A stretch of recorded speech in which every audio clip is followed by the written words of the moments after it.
Malam itu, udara terasa agak dingin meski siang tadi panas terik. Adi baru saja selesai lembur di tempat kerjanya. Dia bekerja di sebuah bengkel kecil di pinggiran kota, dan hari itu pekerjaannya lumayan banyak. Jam dinding bengkel sudah menunjukkan pukul 11 lewat, tapi Adi masih duduk di kursi, menghela nafas panjang. Tenaganya seolah terkuras habis. Setelah membereskan alat-alat, dia keluar sambil membawa tas kecilnya. Jalanan sudah sepi, hanya ada suara motor lewat sesekali. Rumah Adi sebenarnya tidak terlalu jauh jika naik motor, tapi malam itu dia merasa benar-benar lelah. Rasa malas untuk pulang mendadak muncul. Sambil mengendarai motor, matanya terasa berat. Kelopak matanya turun perlahan. Beberapa kali dia terpaksa menepikan motor untuk mengucek mata. Saat itulah dia melihat sebuah bangunan besar di sisi kanan. Jalan agak masuk ke area yang gelap. Masjid itu terlihat cukup megah dibanding bangunan di sekitarnya. Kubahnya berwarna hijau, dan lampu di terasnya masih menyala terang. Pintu masjid terbuka lebar, dan dari luar, Adi bisa melihat daratan karpet merah yang rapi. Tidak ada suara orang sama sekali, sepi sekali. Hanya terdengar suara gemericik air dari tempat wudhu di samping masjid. Adi memandang masjid itu sebentar. Kayaknya enak kalau sholat sebentar, terus rebahan bentar. Lagian udah larut, pasti nggak ada jamaah lagi. Gumamnya sambil mematikan motor dan mendorongnya ke parkiran masjid. Begitu masuk ke teras, udara malam yang dingin bercampur wangi karpet masjid langsung menyambutnya. Adi menaruh tasnya di sudut, lalu mengambil wudhu. Airnya terasa segar sekali, membuat rasa kantuknya sedikit berkurang. Setelah itu, dia masuk ke dalam masjid dan langsung menuju saf paling depan. Dia sholat Isya dengan tenang, meski pikirannya sempat melayang-layang membayangkan betapa nyamannya tidur di karpet tebal itu. Selesai sholat, dia mundur ke saf belakang, duduk bersila sambil memainkan HP. Dia membuka media sosial, scrolling tanpa tujuan, lalu membaca beberapa pesan di grup WhatsApp. Hanya dalam beberapa menit, rasa kantuk kembali menyerang. Matanya terasa berat sekali, bahkan HP yang dipegangnya sempat hampir jatuh. Rebahan bentar aja deh, cuma sebentar. Terus pulang, pikirnya. Adi pun merebahkan tubuhnya di karpet. Posisi tidurnya miring ke kiri, menghadap ke pintu masuk masjid. Udara malam itu dingin, tapi di dalam masjid terasa hangat. Lampu-lampu gantung di langit-langit masjid memancarkan cahaya lembut. Dari jauh, terdengar suara jangkrik bersahutan. Sesekali ada angin lewat dari jendela yang terbuka, membuat ujung sarungnya sedikit berkibar. Tidur di masjid memang berbeda. Ada rasa aman, tenang, dan nyaman yang sulit dijelaskan. Mungkin karena suasananya yang bersih dan hening. Perlahan-lahan, napas Adi mulai teratur dan matanya tertutup rapat. Entah berapa lama dia tertidur, tapi tepat saat jam menunjuk pukul 2 dini hari, Adi merasakan sesuatu yang membuatnya sedikit terganggu. Rasa hangat di sisinya berubah, seperti ada seseorang yang duduk di sebelahnya. Awalnya dia pikir itu cuma mimpi, tapi rasa itu terlalu nyata. Karpet di samping tubuhnya terasa sedikit tertekan, persis seperti ketika ada orang yang duduk. Adi membuka mata perlahan, setengah mengantuk. Pandangannya agak buram, tapi dia bisa melihat dengan samar sosok seseorang di sampingnya. Orang itu memakai jubah putih panjang yang bersih sekali, tanpa lipatan atau noda sedikit pun. Wajahnya terlihat sangat tenang, kulitnya bersih, matanya teduh, dan janggutnya rapi. Sosok itu menatap Adi sambil tersenyum tipis. Senyumnya bukan senyum lebar, tapi entah kenapa membuat bulu kuduk Adi merinding. Ada rasa hangat sekaligus dingin yang bercampur di dadanya. Dengan suara yang pelan namun jelas, sosok itu berkata, "Tidur di sini nggak baik, ikut aku." Kata-katanya sederhana, tapi intonasinya datar. Tidak ada nada marah, tidak juga nada memaksa.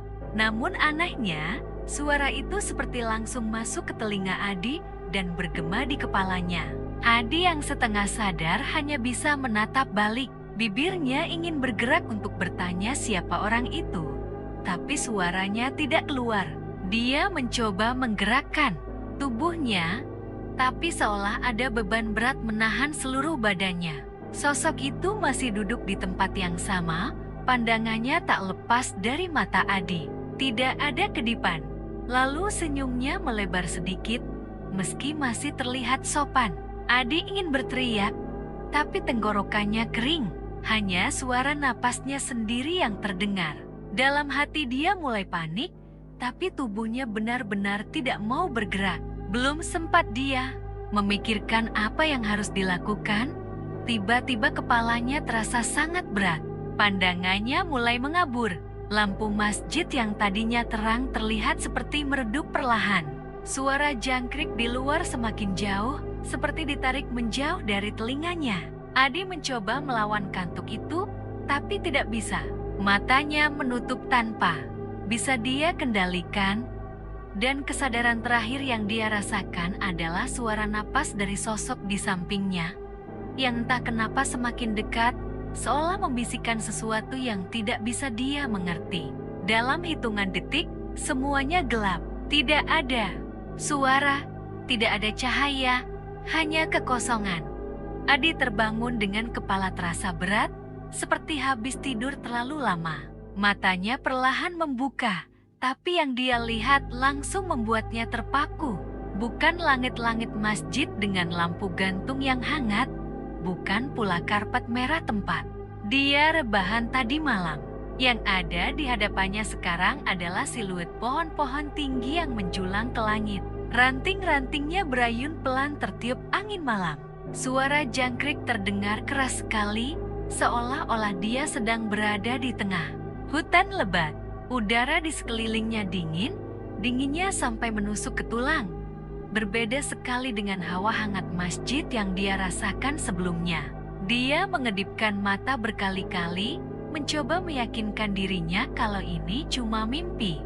Tapi sensasi tanah dingin dan sedikit basah yang menempel di telapak tangannya saat dia menahan tubuhnya untuk duduk, terasa begitu nyata. Adi langsung bangkit berdiri dengan napas memburu. Dia memutar tubuhnya, berharap menemukan bangunan masjid atau setidaknya lampu rumah warga di kejauhan. Tapi tidak ada apa-apa. Yang dia lihat hanya batang-batang pohon berdiameter besar, akar-akar yang mencuat dari tanah, dan semak-semak yang terlihat liar. Tak ada cahaya selain sinar pucat bulan yang menyusup di antara celah dedaunan. Nggak mungkin, barusan aku di masjid. Suaranya keluar pelan, nyaris seperti bisikan, tapi terdengar jelas di tengah kesunyian hutan itu. Dia melihat ke tubuhnya, masih dengan sarung dan kaos oblong seperti saat dia tertidur. Tidak ada bekas luka atau kotoran di tubuhnya. Tapi di bagian bawah sarungnya ada sedikit lumpur basah yang membuatnya semakin bingung. Dengan hati-hati, Edi melangkah.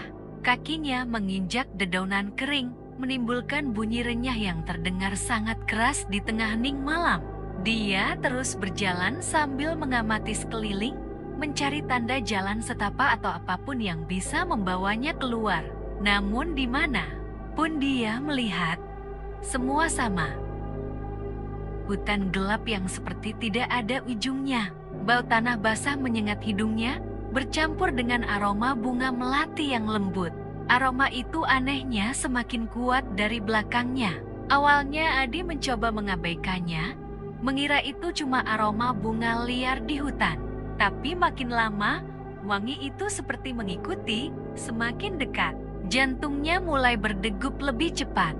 Dia menelan ludah dan perlahan menoleh ke belakang. Dan disitulah dia melihatnya. Di antara pepohonan, berdiri sosok yang sama dengan yang dia lihat di masjid. Masih berjubah putih, tapi kali ini wajahnya tidak sejelas sebelumnya. Bagian matanya gelap, seperti rongga kosong yang dalam. Dan senyumnya sekarang jauh lebih lebar. begitu lebar hingga hampir menyentuh kedua telinganya, membuatnya terlihat sangat tidak wajar. Bulu kuduk Kadi berdiri. Dia mundur satu langkah dan sosok itu tetap diam. Tapi saat dia melangkah mundur lagi, terdengar suara ranting patah dari arah sosok tersebut. Perlahan tapi pasti, sosok itu mulai bergerak atau lebih tepatnya melangkah tanpa mengeluarkan suara. Kecuali bunyi gesekan kain jubahnya dengan tanah. Adi berbalik dan melangkah cepat. Dia mencoba meyakinkan dirinya bahwa dia bisa keluar dari sini, bahwa ini cuma mimpi buruk yang akan segera berakhir. Namun setiap kali dia mengambil langkah, dia bisa mendengar langkah lain di belakangnya dengan tempo yang sama persis. Saat dia mempercepat langkah, langkah itu ikut mempercepat. Saat dia berhenti sejenak, langkah itu pun berhenti. Panas dingin menjalar di tubuhnya. Dia merasa seperti sedang diincar, diikuti, diawasi.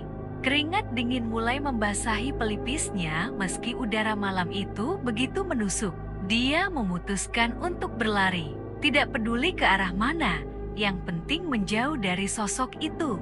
Kakinya menghantam tanah keras, melewati semak-semak, melompati akar pohon, dan menghindari ranting-ranting rendah. Nafasnya mulai berat, dadanya terasa sesak, tapi dia tidak berani menoleh. Namun, meski sudah berlari sejauh itu, langkah di belakangnya tidak pernah terdengar semakin jauh. Malah seolah jaraknya tetap sama, seperti bayangan yang tidak pernah lepas. Adi mencoba meneriakkan tolong, tapi suaranya terdengar teredam oleh pekatnya hutan malam itu. Tidak ada jawaban, hanya suara jangkrik dan detak jantungnya sendiri yang memekakan telinga. Di satu titik, dia merasa kakinya mulai lemas. Lari tanpa arah membuatnya kehilangan tenaga. Dia berhenti sejenak sambil membungkuk, mencoba mengatur napas.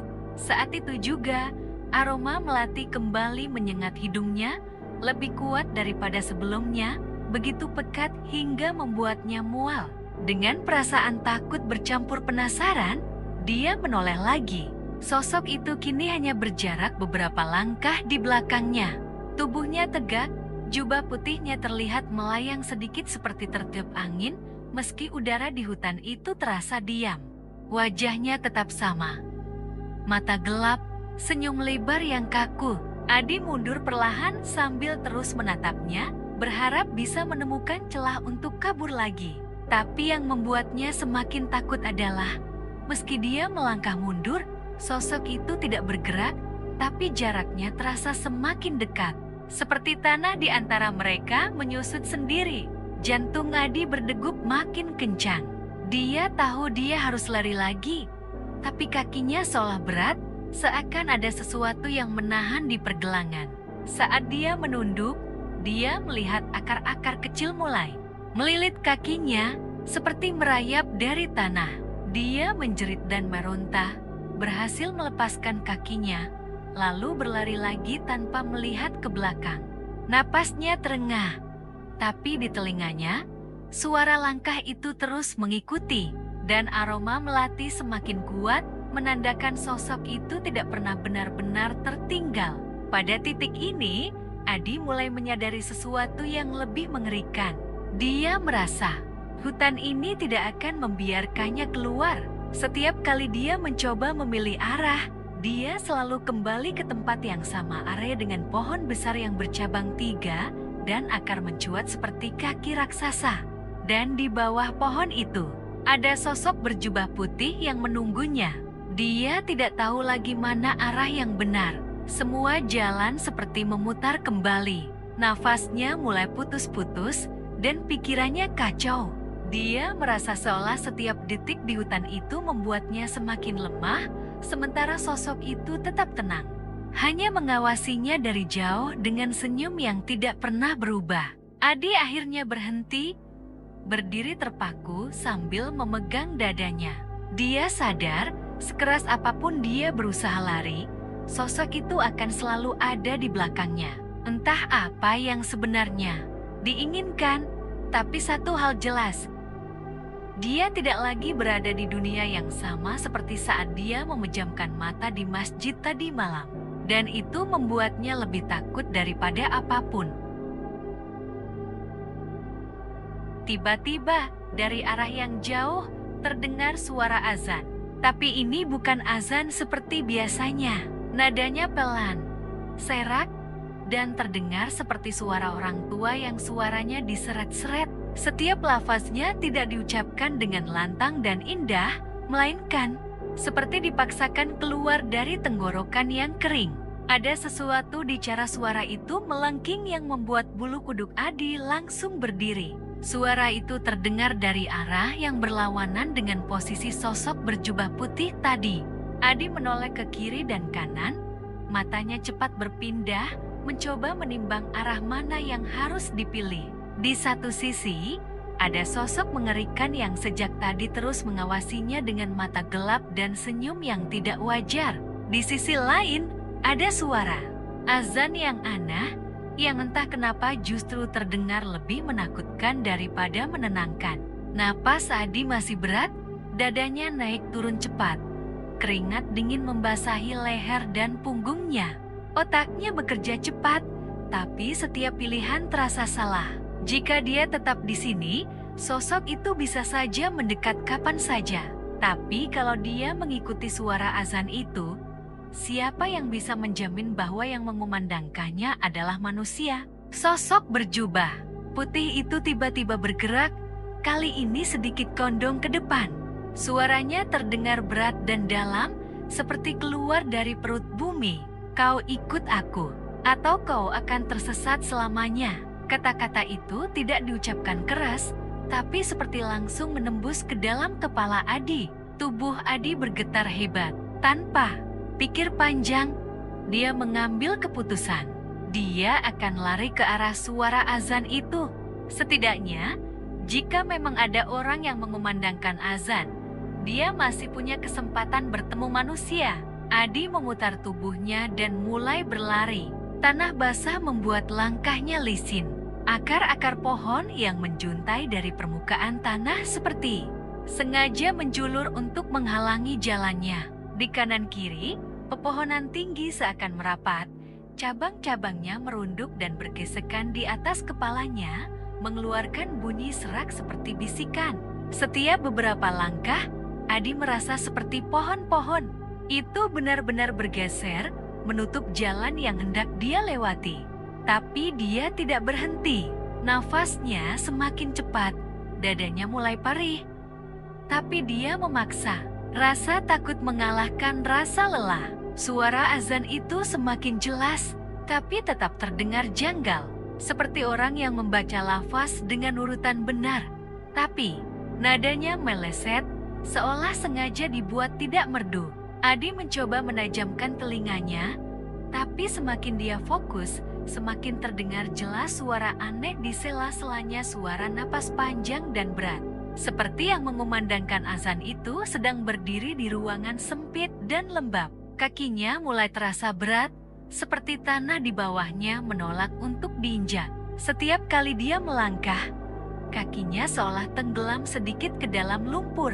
Dia harus mengangkat kakinya lebih tinggi untuk melangkah, yang membuat tenaga cepat terkuras. Meski begitu, Adi terus memaksa. Sedikit lagi, gumamnya, mencoba memotivasi diri. Di sela-sela pepohonan, dia mulai melihat cahaya lampu. Cahaya kuning yang redup, seperti berasal dari bohlam tua. Dia mempercepat langkahnya, mengabaikan napasnya yang semakin tersengal. Pohon-pohon mulai jarang, dan tanah berubah menjadi lebih keras. Wangi melati yang tadi mengikuti dari belakang tiba-tiba menghilang, digantikan bau kayu tua dan debu. Akhirnya dia melihatnya. Sebuah masjid kecil berdiri di tengah hutan itu. Bentuknya sederhana, dengan dinding kayu berwarna coklat kusam yang sudah mulai mengelupas. Atapnya terbuat dari seng berkarat, dan di bagian depannya ada papan nama yang tulisannya sudah nyaris pudar. Lampu di terasnya redup, hanya cukup untuk menunjukkan bentuk bangunannya. Pintu masjid itu setengah terbuka. Dari celah pintu, cahaya Lampu minyak berkelip-kelip membuat bayangan di dalam masjid bergerak-gerak pelan. Adi berhenti sejenak di depan halaman masjid, mencoba mengatur napas. Dia melirik ke belakang. Tidak ada tanda-tanda sosok berjubah putih itu. Hutan di belakangnya tampak gelap dan kosong, tapi dia tahu pasti dia tidak benar-benar sendirian. Dia menelan ludah, lalu melangkah pelan ke arah pintu masjid. Suara azan tadi sudah berhenti, tapi di dalam, dia bisa mendengar suara seperti seseorang sedang membaca ayat Al-Quran dengan nada rendah dan pelan. Suaranya serak, berat, dan terdengar seperti berasal dari orang yang sangat tua. Adi ragu. Sejenak, dia berdiri di depan pintu, menatap ke dalam. Cahaya lampu minyak membuat suasana di dalam terasa hangat tapi juga menimbulkan rasa asing. Karpet masjidnya lusuh, warnanya sudah memudar. Di pojok ruangan, dia melihat seseorang duduk bersila membelakanginya.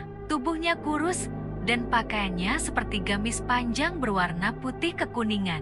Orang itu tidak bergerak selain dari bibirnya yang komat kamit membaca ayat. Suaranya pelan, tapi setiap lafaz terdengar jelas di telinga Adi, seolah ruangan itu memantulkan suaranya langsung ke arahnya.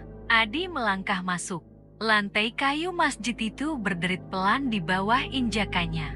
Orang yang duduk di pojok itu tidak menoleh sama sekali.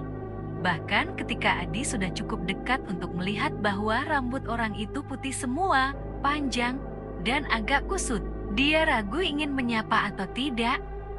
Tapi sebelum dia sempat membuka mulut, orang itu berhenti membaca, lalu berkata pelan, tanpa menoleh, "Kamu cepat sekali sampai sini." Suara itu membuat bulu kuduk Adi kembali berdiri. Ada sesuatu di nada bicaranya yang membuat dia merasa seperti orang itu tahu semua gerak-geriknya.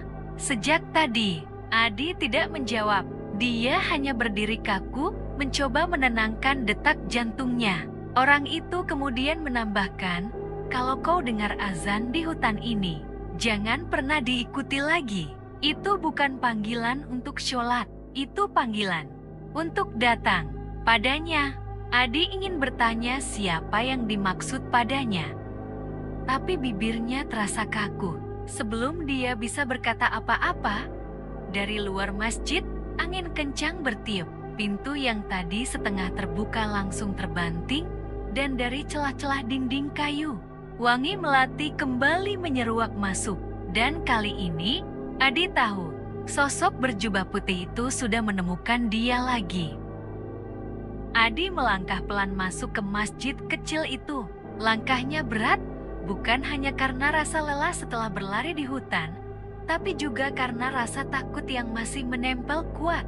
Dia berharap menemukan jamaah atau setidaknya seorang imam yang bisa membantunya keluar dari tempat aneh ini. Tapi ternyata, masjid itu sepi. Hanya ada seorang kakek tua duduk di pojok ruangan, bersila di atas karpet lusuh yang warnanya sudah pudar. Gamis yang dikenakannya berwarna putih kusam, ujungnya sudah sedikit sobek. Cahaya lampu minyak di sampingnya membuat keriput di wajahnya semakin jelas, dan sorot matanya yang tajam seolah mampu menembus pikiran Adi. Kakek itu sedang membaca Al-Quran dengan suara pelan. Nadanya teratur, tapi terdengar serak seperti tenggorokannya sudah sering dipakai bertahun-tahun untuk tilawah. Adi berdiri di dekat pintu, ragu untuk mendekat. Dia masih terengah-engah, napasnya berat, dan dadanya naik turun cepat, tanpa mengangkat kepalanya. Kakek itu berhenti membaca dan menutup Al-Quran perlahan. Dia mengangkat wajahnya, menatap Adi dengan pandangan yang tenang tapi membuat bulu kuduk meremang. Lalu dia berkata pelan, "Kamu beruntung, Nak." Dia tidak suka kalau ada orang tidur di wilayahnya. Adi menelan ludah, bingung dengan maksud ucapan itu.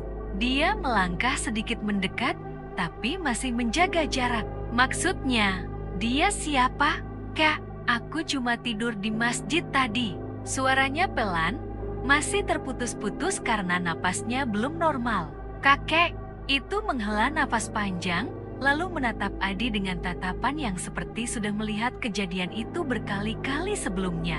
Masjid yang kamu singgahi tadi memang dijaga oleh jin muslim. Mereka tidak semua jahat, tapi ingat, tidak semua yang berjubah putih itu baik. Ada yang ramah, ada yang memusuhi manusia. Kau tadi tidak sengaja menarik perhatiannya. Adi mengerutkan kening. Tapi, waktu aku lihat dia di masjid, wajahnya seperti orang baik, bersih, teduh, bahkan senyum. Aku pikir, dia menghentikan kalimatnya sendiri, sadar bahwa pikirannya tadi terlalu naif. Kakek itu menggelang pelan. Itu yang mereka mau. Mereka bisa menampakkan diri dengan rupa yang menenangkan, agar manusia percaya. Kau dibawa ke hutan itu bukan kebetulan. Itu tempat asalnya. Kalau tadi kau menuruti ajakannya, mungkin sekarang kau sudah tidak berada di dunia ini. Ucapan itu membuat Adi merinding hebat. Bayangan wajah sosok berjubah putih itu muncul. Lagi di kepalanya mata gelap, senyum yang terlalu lebar, aroma melati yang mengikuti di setiap langkah. Dadanya kembali terasa sesak. Kakek itu berdiri perlahan. Tulangnya terdengar berderit seperti ingsel tua. Kau ingin pulang, kan? Aku akan mengantarmu sampai ke jalan besar. Setelah itu, urusanmu sendiri. Tapi ingat, jangan pernah menoleh. Apapun yang kau dengar. Adi mengangguk cepat. Dia tidak berani bertanya lebih banyak. Kakek itu lalu mengambil tongkat kayu yang disandarkan di dekat mimbar, kemudian berjalan pelan menuju pintu. Adi mengikutinya dari belakang, berusaha tidak membuat suara. Begitu pintu masjid dibuka, angin malam langsung masuk, membawa aroma tanah basah. Langit di atas mereka gelap tanpa bintang, hanya rembulan pucat yang menggantung, nyaris tertutup awan tipis. Mereka melangkah keluar. Kaki Adi menyentuh tanah berpasir yang dingin. Suasana di luar masjid terasa berbeda. Tidak ada suara jangkrik atau binatang malam. Seolah hutan ini menahan napasnya sendiri. Satu-satunya suara hanyalah gesekan tongkat kakek itu dengan tanah. Mereka berjalan menyusuri jalan setapak sempit yang diapit pepohonan tinggi. Adi menunduk, menatap tanah, mencoba mematuhi peringatan untuk tidak menoleh. Namun, dari sudut matanya, dia merasa ada bayangan putih yang bergerak di antara pepohonan, mengikuti langkah mereka. Semakin jauh mereka berjalan, semakin terasa kehadiran itu di belakangnya. Bulu kuduk Adi berdiri, keringat dingin membasahi tengkuknya meski udara malam itu menusuk tulang. Sesekali, dari kejauhan, terdengar bunyi ranting patah, tapi setiap kali dia ingin menoleh, suara tongkat kakek itu mengetuk tanah sedikit lebih keras, seolah menjadi pengingat agar dia tetap fokus. Ke depan, aroma melati mulai tersium lagi. Pelan, samar, tapi semakin lama semakin kuat. Adi menggigit bibirnya, mencoba mengalihkan pikiran. Dia menatap punggung kakek itu yang berjalan tegap meski usianya sudah tua, dan berusaha mengikuti langkahnya dengan tepat. Setelah beberapa menit, yang terasa seperti berjam-jam, mereka akhirnya melihat cahaya lampu jalan di kejauhan. Cahaya itu terasa seperti penyelamat di tengah kegelapan hutan. Kakek itu berhenti, lalu menoleh sedikit ke arah Adi. Itu jalan besar. Kau akan selamat kalau sudah sampai sana. Tapi ingat, jangan pernah masuk lagi ke masjid itu. Dan jangan ceritakan kejadian ini pada sembarang orang. Adi mengangguk cepat. Terima kasih, Kek. Suaranya serak, penuh rasa lega bercampur takut. Kakek itu tersenyum tipis, lalu berbalik kembali menuju arah masjid kecil tadi. Adi memandangnya sebentar, tapi begitu kakek itu menghilang di balik pepohonan, dia langsung berlari ke arah lampu jalan. Namun tepat sebelum keluar dari area hutan, dia tidak tahan untuk menoleh sekali saja, hanya sekilas. Dan di sanalah dia melihatnya. Jauh di antara pepohonan gelap, berdiri sosok berjubah putih itu. Diam, tegak, mengawasinya. Matanya tetap gelap, senyumnya masih sama lebar dan tidak wajar. Adi membeku beberapa detik sebelum akhirnya memaksa kakinya bergerak lagi. Dia keluar ke jalan besar dan di sana sudah ada 1-2 kendaraan lewat. Tanpa pikir panjang, dia langsung menghentikan sebuah motor yang dikendarai seorang pemuda, meminta tumpangan pulang. Malam itu, Adi tidak banyak bicara. Bahkan ketika sampai rumah, dia hanya masuk kamar dan mengunci pintu rapat-rapat. Tidur pun tidak benar-benar datang, karena di kepalanya, bayangan sosok itu terus menghantui. Sejak kejadian itu, Adi bersumpah pada dirinya sendiri untuk tidak pernah tidur di masjid yang tidak dia kenal, apalagi sendirian. Dan setiap kali melewati jalan dekat masjid besar itu, dia selalu mempercepat langkahnya, menghindari pandangan ke arah bangunan itu. Karena di hatinya, dia merasa sosok berjubah putih itu masih ada, masih menunggu.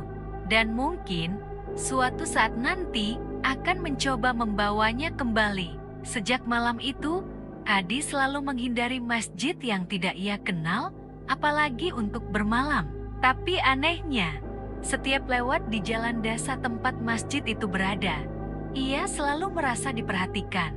Pernah sekali, dari kaca spion motornya, ia melihat sekilas sosok berjubah putih berdiri di teras masjid, memandang lurus ke arahnya. Senyumnya sama, lebar, tapi dingin.